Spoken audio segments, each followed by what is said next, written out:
de visa ñu joxoñ ci baaraamu tuuma ki nga xam ni moom mooy manager bi weddi tuuma ne defu ko artiste bi porte plainte ki nga xam ni mooy manager am moo ko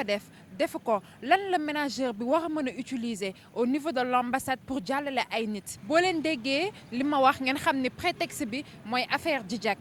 Djidiack mu secoué toile bi ki ñu seet si tey yàgg na voyager artiste bu mag la muy xumaan mu wax ñu expliquer yan rouage la ambassade yi di teg ki nga xam ni moom mooy artiste bi ba ci sénégalais lambda bi li nga xam ni tey jii mooy coowal boobu ban répercussion la mën a am ci ñi nga xam ni ñoom ñooy sénégalais yi ak ñoom ñii di artistes yi mbër yi ak képp koo xam ni rek day dem di demander visa naka la war a mën a demee ba ñu jël ki nga xam ni sénégalais la bokkul ci milieu bi daal di ko dugal def ko artiste pour bu demee ambassade ñu may ko visa loolu yëpp ki nga xam ni mooy xumaan dinañu ci indil ay leeral. xumaan ñu ngi lay nuyu. maa ngi lay ziar. gis nga actualité bi trafic de visa artiste manager li ma leen njëkk a laaj mooy lan mooy seen rapport yéen artistes yi ak ambassade yi. Bon, ça dépend en fait parce que bon comme man daanaka peut-être ça fait très longtemps depuis 96 97 laa commencé voyager donc à vrai dire il y a eu beaucoup d'évolutions et beaucoup de changements ci diggante bi facilité bi ñu amoon facilité yi ñu amoon bu njëkkoon boo ñu doon déposer ak léegi ça devient de plus en plus compliqué li ko waral c'est normal aussi parce que am na lu bëri lu am na ay trafic yoo am effectivement donc am na ay blocage wala am na ay jafe-jafe yoo xamante ne ambassade yi dañ koy def ci obtention wu visa bi mais bu fekkente ne yàgg nga voyager en général bu ñu gisee sa passeport bëri ay visa boo ñëwee di la ñaan bu fekkente ne kayit yëpp papier yëpp mat na y a pas beaucoup de problèmes en général mais ki lay invité itam bu fekkente ne moom il n'est pas en règle bu la gars yi mayul visa bul mere ambassade bi et ça nous est arrivé parce que bu ñu lay invité c'est pas parce que yow mi di dem bari ngay visa forcément dañu lay may dañuy xool organisateur spectacle bi ndax moom il est en règle ndax spectacle bi muy organisé mairie bi mu koy defee déclaré na est-ce que moom ci boppam c'est une compagnie boo xamante ne papier mi c'est en règle est-ce qu'il a l'habitude d'organiser et cetera dafa bëri ay procédures mais effectivement yàgg nañu voyager yàgg nañu tase kay problème mais itam wax dëgg yàlla su dëgg neex yàlla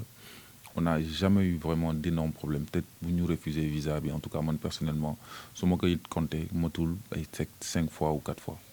waaw. wax nga démb ak tey parce que depuis 96 nga ne yaa ngi voyager lan mooy différence démb ak tey bi.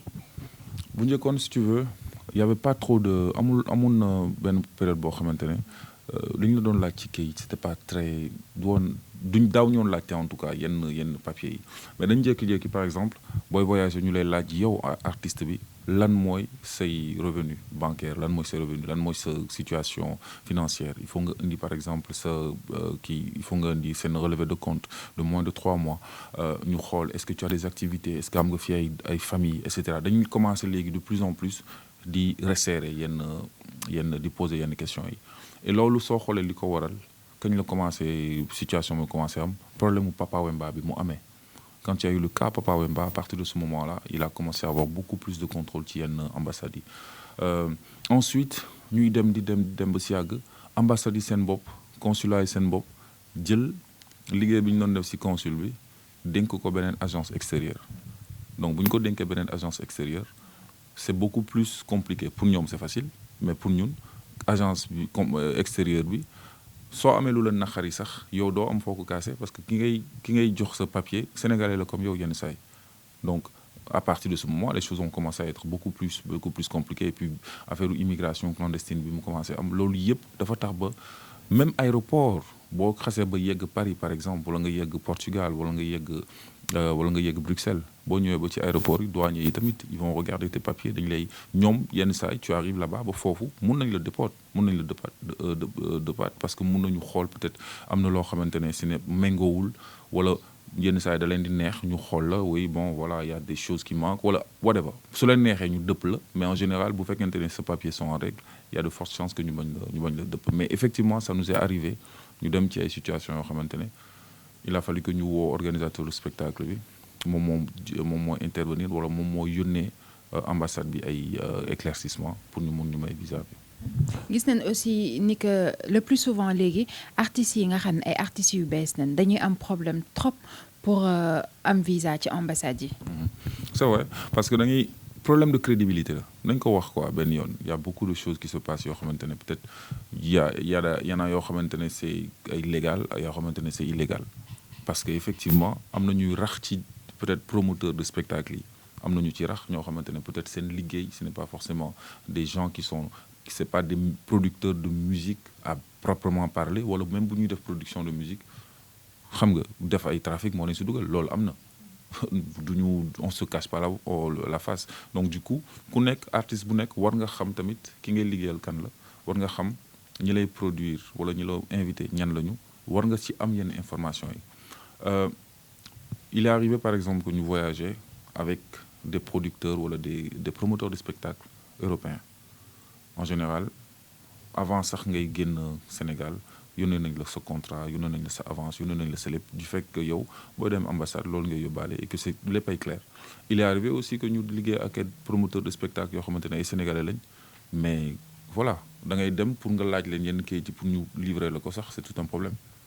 donc pour man la vraie vérité c'est ça la vraie vérité c'est que booy liggéey ci dara il faut que tamit nga xam ci looy yëngu les nouveaux artistes ils ont des problèmes de crédibilité parce que boo ñëwee ci ambassade bi dañu lay laaj ci kayit yi ngay remplir est-ce que am nga fi jabar est-ce que am nga fi doom est-ce que am nga fi revenu lu mun a tax ba soo demee ñëwaat si tu es un artiste boo xamante ne tu es célibataire amoo yenn revenu substantiel suñu la laajee et que ki nga xamante ne moom moo la invité mënul fournir yenn information yi c'est un peu compliqué. mais est-ce que amul tamit artiste bu bees bi lu mu war a def pour être reconnu au niveau de l'ambassade. man je sais que par exemple. mos nañu dem je crois que c'était au Portugal je pense Portugal la ñu wàccoon on devait aller dañu waroon yeggali ak sama groupe la on Pifros mais bu ñu yeggee Portugal waa ji daf ñu taxawal ñu taxaw mais affaire bu doy waar parce que jour boobu li si bizarroon mooy que ni dafa amoon par exemple xam nga comptoiru kii douanier yi day am ay 4 wala 5 comptoirs donc gars yi dañuy rang foofu jaarale seen passeport mais il se trouve que jour boobu avion bi ñu jëloon avion bi yëpp ay presque ay artistes ñoo si nekkoon donc bi ñu ñëwee ci comptoir bi ñun suñu comptoir ñun dañu présenter ay passeport ñu ne artistes lañ comptoir bële ñu présenter passeport ay artistes lañu comptoir bële tamit ay artistes lañu te da lay leer na ci biir ay sénégalais te da lay leer na ñoom ñëpp duñu ay artistes donc qu'est-ce qui se passe bi ñu ñëwee ils nous ont demandé lan mooy seen liggéey on est des artistes noo leen tudd ñu wax seen tur ñu dugg Google tapé suñu tur xool ñu gisal seen bopp foo leen jëm fii lañ jëm loo leen fay defi lii lañ fay defi ñu xool ci internet bi parce que bu fekkente ne on est en 2000 enfin on est au 21e siècle munoo nëbb dara si li ngay def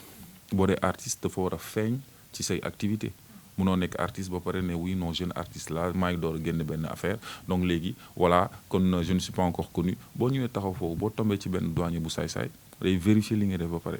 il est même arrivé à l'ambassade fii nga ñëw ne artiste nga ñu laaj la ban musique ban instrument ngay jouer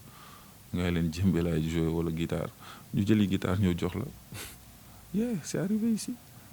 am na ñoo xamante ne dañuy vérifier effectivement est-ce que yow li ngay wootee li ngay wax yow la pour man problème boobu li ko waral tamit c'est en grande partie dû au fait que les États européens dañoo bloqué seen frontières yi fépp dañ ko tëj dañoo jafel yenn affaires yi tellement que dëkk fii yenn saa yi liggéeyee Sénégal wala Afrique pour nga génn ci si liggéey bi ngay liggéey tu es obligé nga rax ci lu si bokkul malheureusement parce que il faut gars yi dem parce que tubaab bi dañuy ñëw dugg heure bu leen neex dem heure bu leen neex donc il y a des gens qui réfléchissent comme ça qui se disent que man tamit su ma waree dem dama war a dem et puis effectivement il y a des concerts qui ont été annulés parce que ambassade bi joxu leen visa il y a plein de concerts yoo xamante ne ça a été annulé comme ça après aussi il y a les Sénégalais qui sont là-bas il y en a qui sont reconnus il y a des promoteurs de spectacles qui sont reconnus par l'État de leur pays ñoo xamante ne saa yu ñuy organiser dañu am ay subventions seen maire yi dañu leen di fayal yenn affaires yi tout ça il y a des gens qui sont comme ça donc artiste bu bees bu la benn promoteur buggee invité yow sa devoir mooy nga renseigner wu est-ce que promoteur boobu c'est un bon promoteur est-ce que c'est quelqu'un de sérieux est-ce que c'est quelqu'un d'honnête avant que ngay dugg ci yenn yi parce que mën na la duggal ci ay problème gis nañ aussi fan yi li secoué actualité bi muy problème Djidiack manager Viviane ñu jiñ ko trafic de visa yow en tant que artiste naka nga gisee loolu.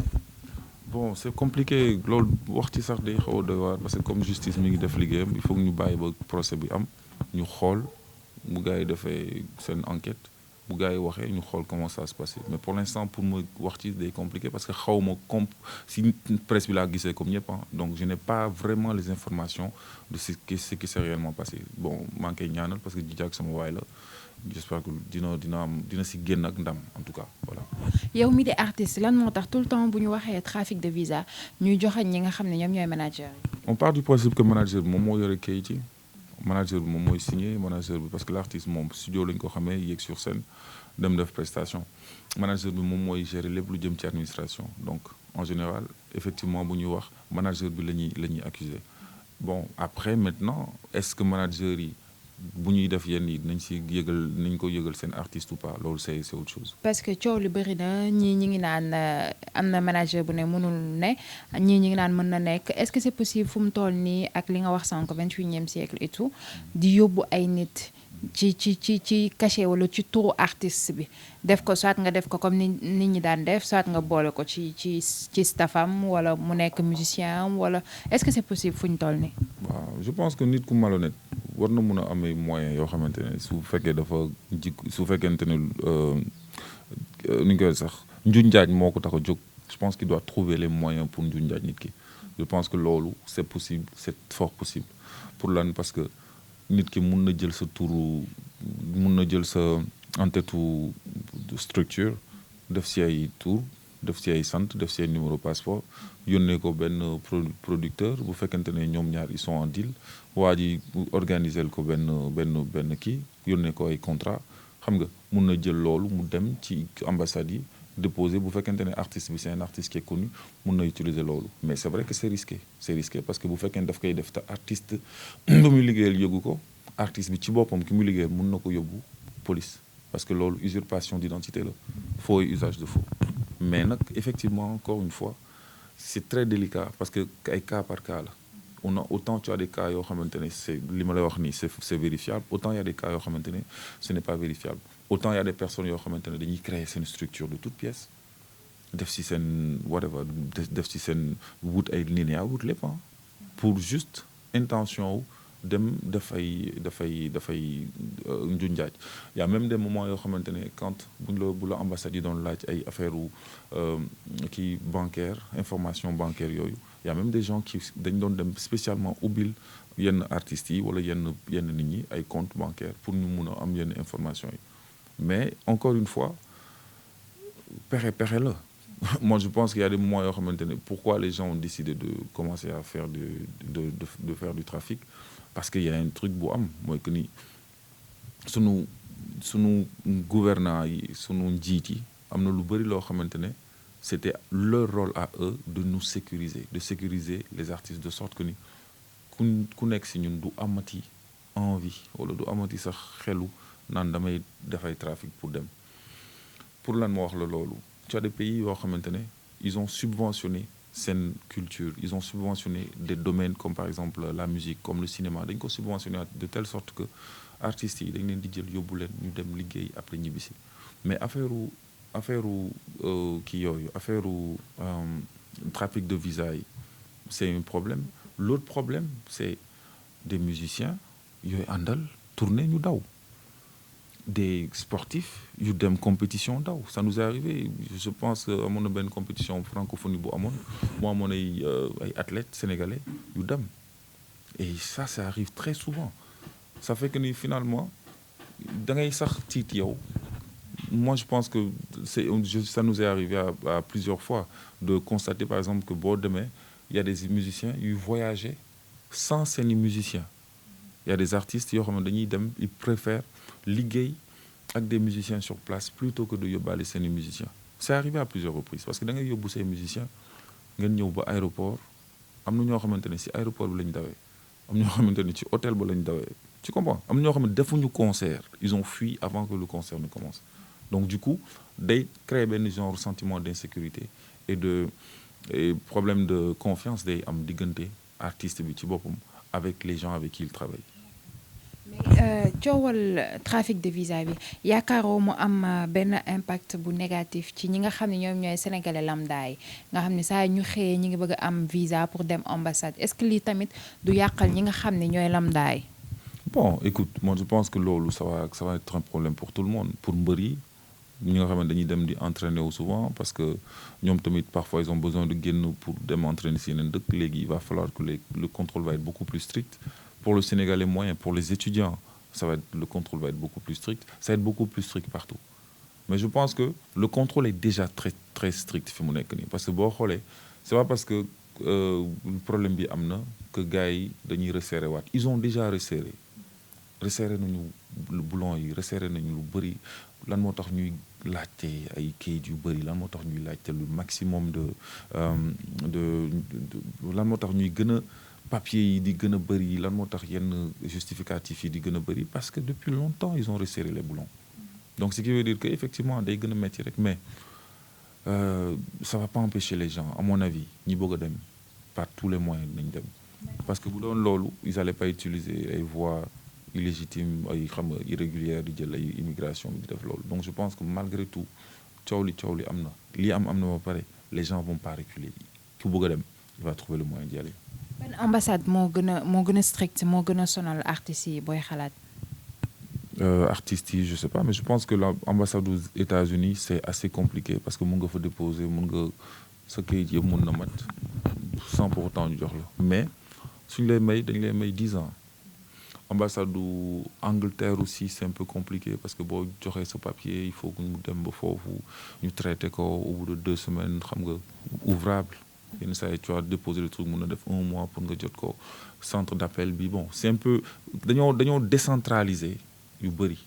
dañoo décentraliser lu bëri et je crois que c'est tout à fait normal parce que ñoom tamit dañuy am des pressions locales pour ñu limiter l'immigration et bëgg bañ c'est dur à dire mais il y a beaucoup d'Africains effectivement yoo xamante ne que ce soit des musiciens des sportifs bu ñu amee buntu pour dem toog foofu dañ koy def et loolu noonu au fur et à mesure day feeñ ci chiffre immigration yi. D'accord mais est-ce que yaakaar nga ne ambassade yooyu nga tudd comme États-Unis Angleterre pour que yow mii di manager wala musicien def fa trafic de visa yomb. Comme je le dis pour ku fas yéene def trafic il va chercher tous les moyens pour gën a nekk en règle possible tu comprends et malheureusement dafay yàqal ñi nga xamante ne dañoo dem pour liggéey réellement parce que am na ñoo xamante ne effectivement dañu am envie génn Sénégal dem jouer ji ci yeneen festival da am ay promoteurs de spectacle yu nekk Europe yu nekk États-Unis qui ont envie de faire venir des Sénégalais mais gis nga fi ba tey ay artistes yu dem génn ambassade ay artistes connus qui ont ñu am réputation ñu génn nga jékki-jékki ñu dem ci presse bi di kaas may ñu ma visa ambassade bu ko neexee mu may la visa bu ko neexee du la may visa bu fekkente ne ñoom ils jugent que ni peut-être que ni yenn papier ça ne correspond pas à ñoom li ñuy laajte mën nañ la bañ a may visa. bi Sénégal dooree France 1-0 bi tamit période boobu méttoon na trop pour am visa France. D'accord mais est-ce que mën nga ñu may benn anecdote boo xam ne dal na la peut-être ñu dugal la ci benn événement nga dem ba ci biir xam ne lii dooy artiste rek am na waa ji da doon def na trafic seen kaw. loolu day compliqué pour mu fàttali ko parce que en fait lenn daal xam naa ko nga joué ji ak promoteur tubaab yenn saa yi moom mooy ëpp jàmm ki nga joué malheureusement ak sunu compatriotes yi li si gën a bëri parce que tubaab yi au moins comme je te l'ai dit avant ngay dem dinañ la jox sa lépp di nga am sa avance yi na ñëw dinañ la yónnee yenn information yi nga soxla yëpp xam nga sa réservation hôtel lépp africains yi am na ñu koy def mais il nous est arrivé effectivement dem jouer ji par exemple ci ay spectacles yoo xamante ne ce sont des compatriotes qui les ont organisés mais du ñu respecter yenn affaire yu bëri du ñu respecter yenn yi et puis bon du ma bëgg a wax ay tour parce que bu ma wax ay tour dina am ñu ma mere mais effectivement je pense que le plus souvent boo amee spectacle avec des compatriotes sénégalais da ngay bëgg sécuriser ce spectacle donc da ngay bëgg mu fay la sa cachet da nga koy taxé wax ko lii laay condition yéeg lay demee soo ko mënta respecté ñu bàyyi ko donc day xaw a effectivement créer benn genre sentiment de amatul patriotisme business la ñuy def su fekkee da nga bëgg ma jouer la fay ma lii fay ma temps yónnee ma ko tel moment et cetera et cetera donc du amati ay genre non mun naa bàyyi ba ñëw aéroport ma nga fay ba ñëw si spectacle nga fay ma parce que yenn saa yi y a des gens qui vont am na ñoo xamante ne effectivement mun nañu déclarer spectacle tel artiste moo fi ñëw di jouer si n'est-ce pas mun nañu déclarer loolu yónnee invitation et tout mais yow xamuloo est-ce que au même moment dugaluñu beneen groupe boo xamante ne dañuy ne ñoom ñooy def sa première partie jël sa affiche boole ko ci et cetera donc il y a des choses yoo xamante ne yow si tu n'es pas assez vigilant mun nga amee problème ci loolu donc mais bon c'est assez j'espère qu'avec la nouvelle technologie ak yooyu genre pratique yooyu dina wàññeeku. Merci. Merci.